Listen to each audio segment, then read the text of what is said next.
17 मार्च 2023 ला international criminal court म्हणजे ICCनं अशी घोषणा केली की पुतिन हे युक्रेनमधल्या युद्धासाठी गुन्हेगार आहेत.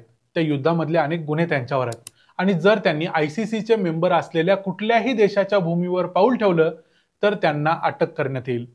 ICC म्हणजे मी म्हटलं तसं इंटरनॅशनल क्रिमिनल कोर्टचे 125 सदस्य देश आहेत. या 125 सदस्य देशांच्या भूमीवर जर पुतिन यांनी पाऊल ठेवलं तर त्यांना अटक करता येईल. अशी परिस्थिती असताना देखील काल डोनाल्ड ट्रम्प यांच्या भेटीसाठी पुतिन अमेरिकेच्या भूमीवर गेले. अमेरिकेच्या भूमीवर अलास्का या राज्यामध्ये त्यांच्यासाठी रेड कार्पेट टाकण्यात आलं. अतिशय कॉन्फिडेंटली वॉक करत ते चालत चालत ट्रम्प यांना जाऊन भेटले आणि त्यानंतर पत्रकारांसाठी त्यांनी फोटो वगैरे काढले. एवढं सगळं होऊन देखील ट्रम्प यांच्या हाती मात्र काहीच पडलं नाही. या मीटिंगच्या अगोदर ट्रम्प खूप काही बोलले होते, जसं ते नेहमी बोलत असतात, पण या मीटिंग नंतर मात्र ऍक्च्युली त्यांना काही मिळालं नाही. तरी सुद्धा मीटिंग नंतरच्या एका पत्रकार परिषदेत दोघेही बोलताना असं म्हणाले की ही मीटिंग अतिशय प्रोडक्टिव्ह होती, म्हणजे यामध्ये खूप काही महत्त्वाच्या गोष्टी घडलेल्या आहेत, पण त्या खूप काही महत्त्वाच्या गोष्टी कुठल्या हे मात्र दोघांनीही सांगितलं नाही. मग युक्रेनचं भविष्य ठरवण्यासाठी झालेल्या या मीटिंगचा फायदा काय झाला, तोटा काय झाला, कोण जिंकलं कोण हरलं ते आपण आजच्या या व्हिडिओमध्ये पाहणार आहोत. मी आहे रणजित यादव आणि तुम्ही पाहताय द मराठी बाणा.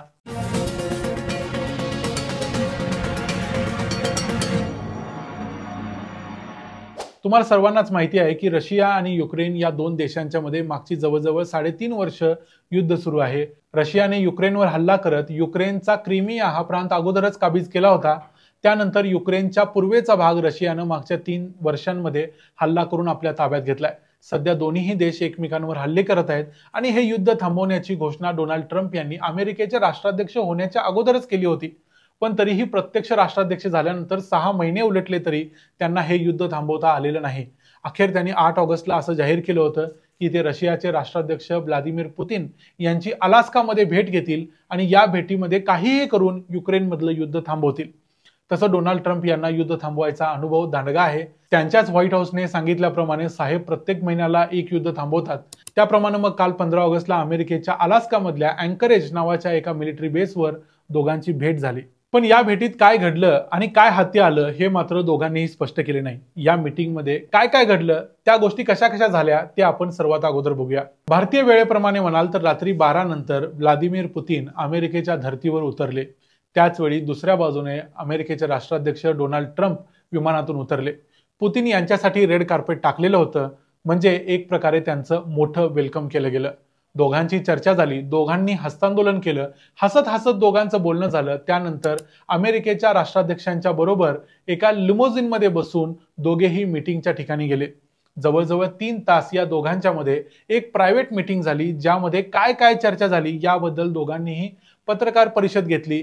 ज्यामध्ये 12 मिनिटाच्या या पत्रकार परिषदेत दोघांनीही सांगितलं की मीटिंग अतिशय चांगली झाली, अनेक मुद्द्यांवर सहमती झाली आणि काही मुद्द्यांवर सहमती झाली नाही.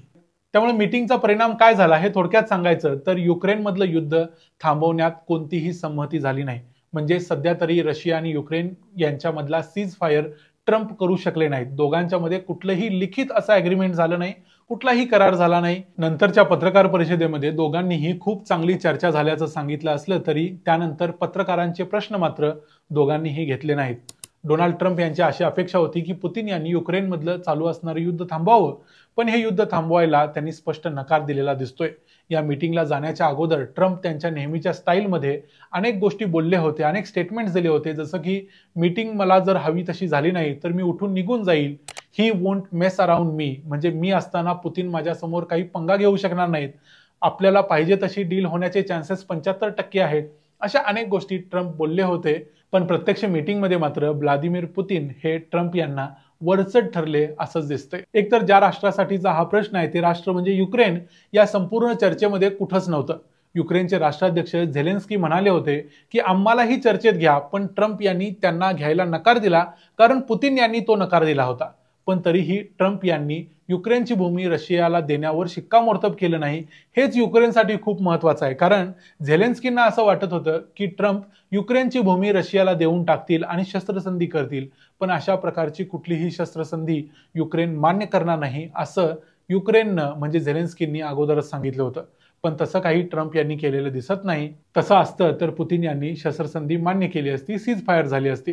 पण प्रत्यक्ष मीटिंगमधून काही हातात पडलं नसलं तरी अलास्काच्या भूमीवर अधिकृतपणे जाणारे पुतिन हे रशियाचे पहिले राष्ट्राध्यक्ष ठरले. 2015 नंतर 10 वर्षांनी पहिल्यांदा पुतिन अमेरिकेच्या भूमीवर आले.